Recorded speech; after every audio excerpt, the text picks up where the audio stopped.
James Bond continues with Thunderball. And this one is a good Bond film. It's not as great as Goldfinger, but it's better than From Russia with Love. And, but, you know, when I'm reviewing this, I've had learned some new respect for Dr. No. So I kind of thinking Dr. No's a little bit better.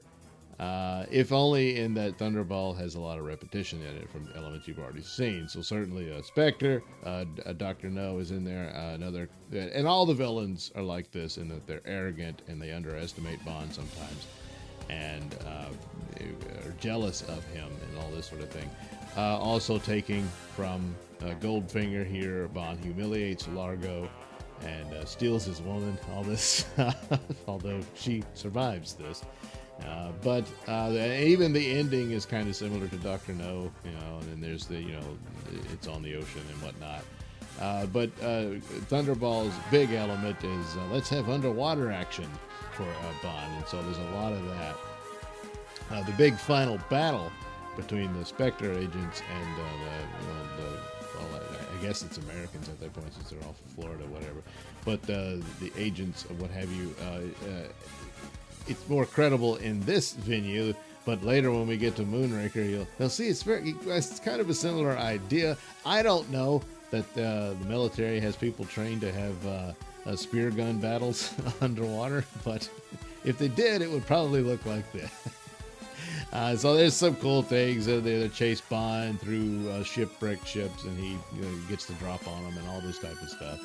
And then, of course, elements of him using scuba diving as a means by which to spy on Largo's operation and discover what happens to the plane. So the plot is very simple. Spectre likes to extort governments, and so what do? Well, you know, they decide to steal some nuclear weapons and blackmail them for their return.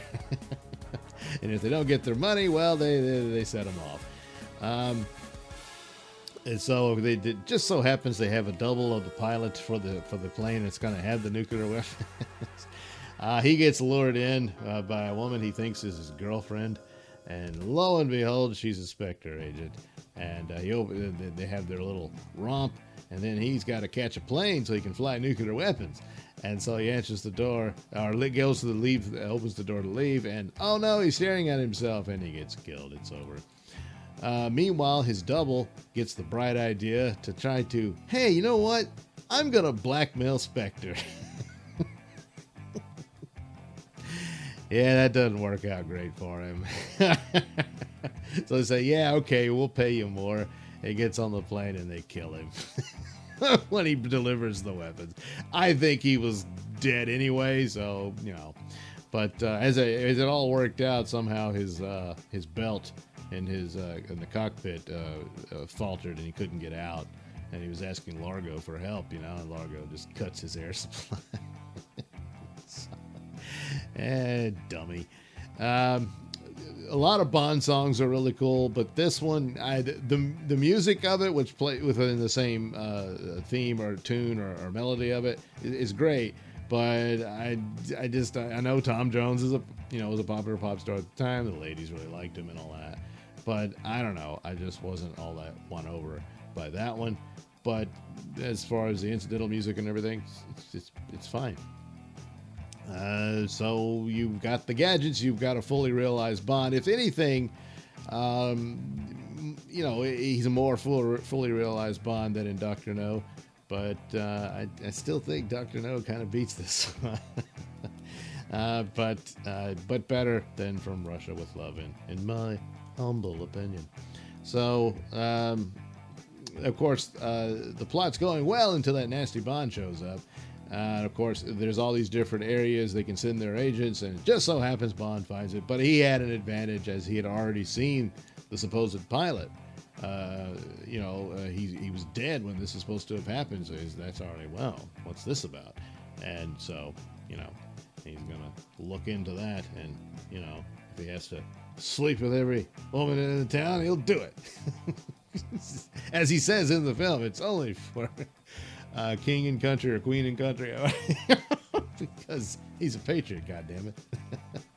Yeah, it's tough work, but, someone's got to do it.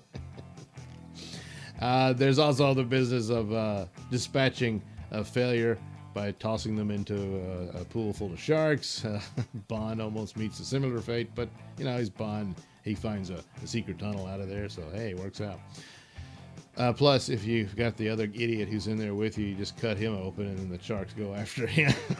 So, the more elements of Spectre here about what happens to you when you don't perform well, even in the top management elements, you do get your eval, and boy, oh boy, are you put in the hot seat. So, yeah, that happens. Fortunately for Largo, he doesn't suffer that fate. His so-called his ex-girlfriend shoots him in the back with a spear gun. In the finale. Yeah, it's kind of funny because I don't know how else you depict it, but at the time, so they're in Largo's super yacht, and he and Bond are fighting and all that. But it's going at enormous speeds, and then they see it's about to hit some of the reefs and stuff, so oh no, they gotta spin it around, and then fight. Oh no, we're going to the reef again. Oh, spin it around. Well, until Domino brings it to a close. Domino, she's all right. She's not great as some of the other Bond girls as far as acting ability, because most of them are there to be pretty and stuff, but she's better than some of the other weaker ones, like especially From Russia with Love. I wasn't all impressed with, and the sister who was seeking a revenge on her sister, who died from being painted gold in Goldfinger. Yeah, she was just barely able to get through her role there. But it's not enough to say, oh, good Lord, she's terrible. It's ruining the film or anything like that. No, that's not the case. And so, all in all, really good Bond film. So I'd kind of forgotten about it. I remember, it was scuba diving stuff and all that. And I thought, I don't know. And I was thinking, well, this might be one I'm not going to think is all that great. But it's a pretty good, fun film. It worked out well. So there you go, Thunderball. Thanks for watching and listening. Say, while you're still here, why not like and subscribe and share with your many friends? Yes. Also, check out my mini stores in the link description below. Yes, where you can get t-shirts, hats, mugs, all those goodies with my artwork on them. Oh, yeah. And head over to indieplanet.com and pick up a copy of my comic book, Night Night. Oh, yeah.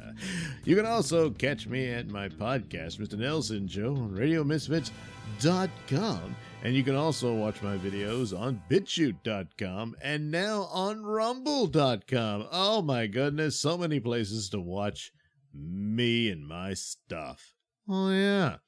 And if that's not enough for you, well, you can follow me on many social media platforms and say hi to your old pal, Mr. Nailsin.